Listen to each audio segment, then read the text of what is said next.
Hey, and welcome back to another video. So recently I got some new gear and I've been testing out this kit a little bit. So I got a US Marine Corps TAPS rig, tactical assault panel, and then I got US Marine FILBE or Philby assault pack, I believe is they call it that sometimes. But and then I've just been testing out the loadout with it and everything.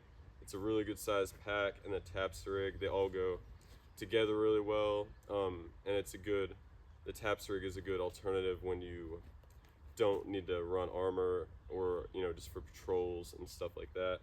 So I'm gonna do a brief breakdown on it and everything. This is obviously just my airsoft gun, but it still takes M4 mags, and that's what I'll run. It's basically the same platform as whenever I get a real rifle, so I'm just gonna train with this and use it for airsoft until I get a real rifle. So I've got that. I'll just set it.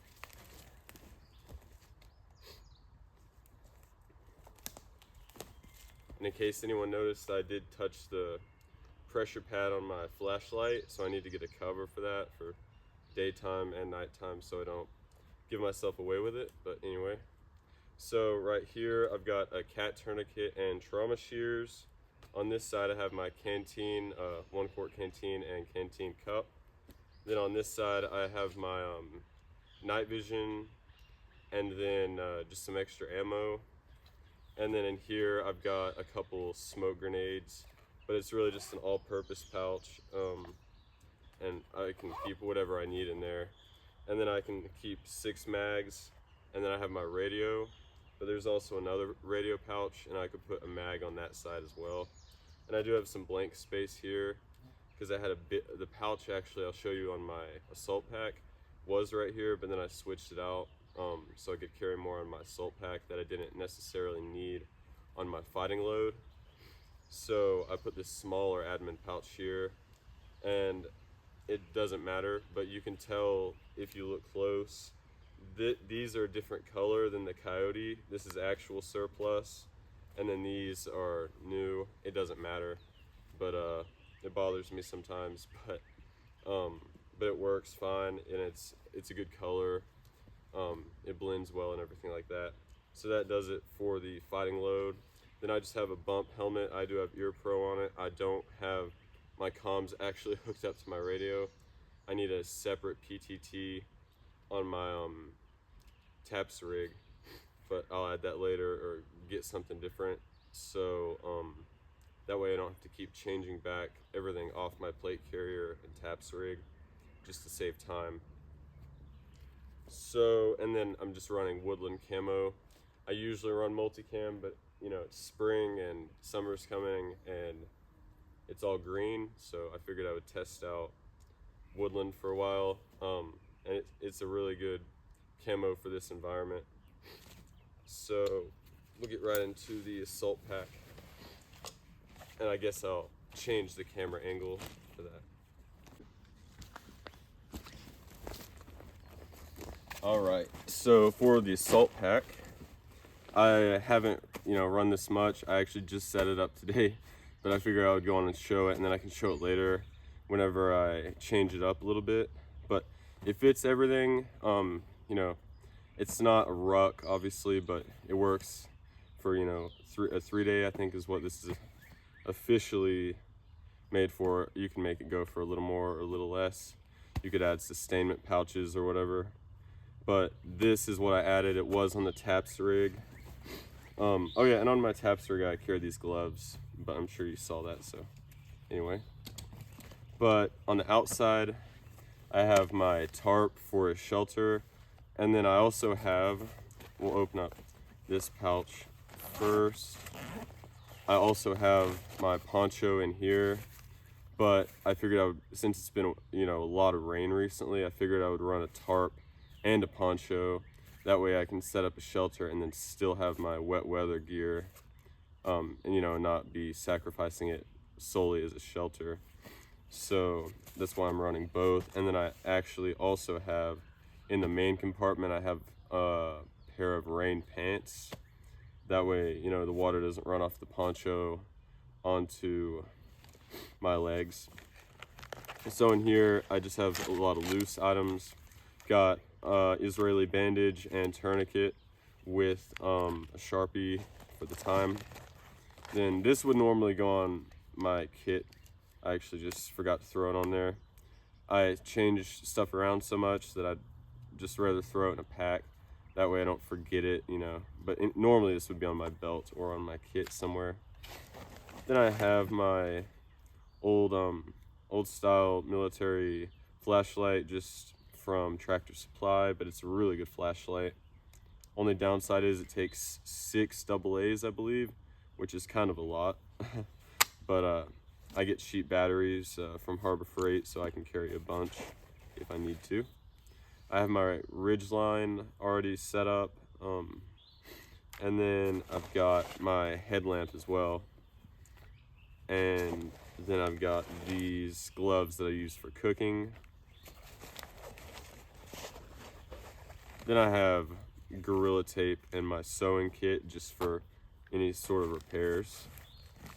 And then for shelter, I have my tent stakes, which I could whittle out of sticks, but it's faster to just carry these, and it's not a lot of extra weight. And then I have some Kim lights. They're in the packaging because I hear they last longer that way. Either way, it doesn't take up any more space. All right, and then I just have bleed stop powder. I also carry one in my pocket as well as a tourniquet, and then a Mylar blanket. So that does it for this compartment. We'll just leave that stuff there. And then in here, the contents are actually all of my mini kit from the video I made previously. So I'm not gonna go over that again, but it's all the same stuff. I just put it in this pouch instead. That way it's on this kit the whole time. Because what I used to do is have it in that big pouch, and I would just move it between packs. But since this is my primary pack I'll probably be using a lot, I'll just leave it on here, or I can throw it back in that other pouch, or move this whole pouch and Molly onto my pack, or just carry it individually. So I personally really like this setup. There's a couple things that I have too many of, but I can carry, you know, an extra pound or a few extra ounces. It doesn't really make that much difference when it's small things, just a few. Anyway, then I have my tarp. I believe that's it's a pretty big one. I got like a 9x11 maybe. Makes a good size shelter. So first off, I have my propane stove, like a little pocket stove, and the propane to go with it. That's running low. I need to get some new. These are the rain pants. Excuse me. I'm getting over a cold. You might be able to tell by my voice. Then I just have a Mountain House meal, 2 MRE entrees, and then a full MRE that has been opened, but I believe it still has everything in it. So that's 2 days basically worth of food. And then I could throw some snacks in here as well. There's still some room.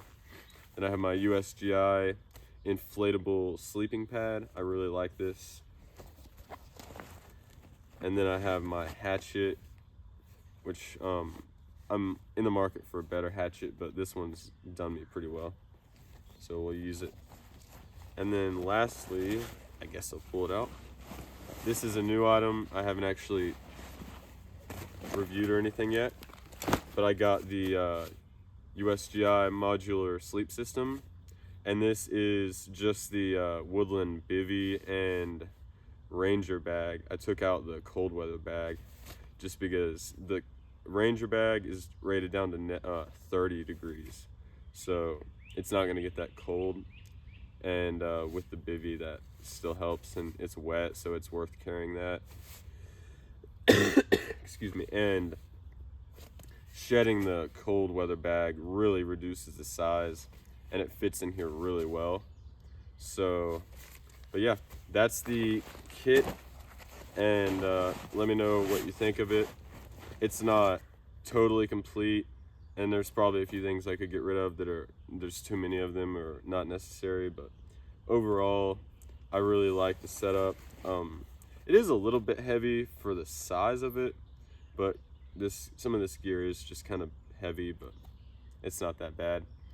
Compared to my Alice pack loadout, that was a lot heavier. You know, and I'm not carrying my cast iron skillet and stuff like that around either. And I'm not carrying a whole lot of water. I just have ways to filter water in here, like multiple different ways.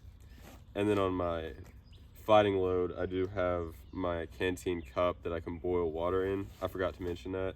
You can obviously eat these, they're already cooked, but if you want to warm them up, then I can, you know, boil water in my canteen cup and heat it in that water. I've done that before. So, and that would even have to be drinkable water, but I also can boil water and purify it in my canteen cup. And then I have a life straw, and the life straw version of the Sawyer Mini, I don't remember what it's called, and then iodine tablets. So I have basically every way to purify water. So yeah, but let me know in the comments what you think of it. I'm fine with opinions or suggestions. I really take suggestions seriously, and I've tried a lot of things out that you guys have suggested. I appreciate the support. Please like and subscribe, and I'll see you in the next one.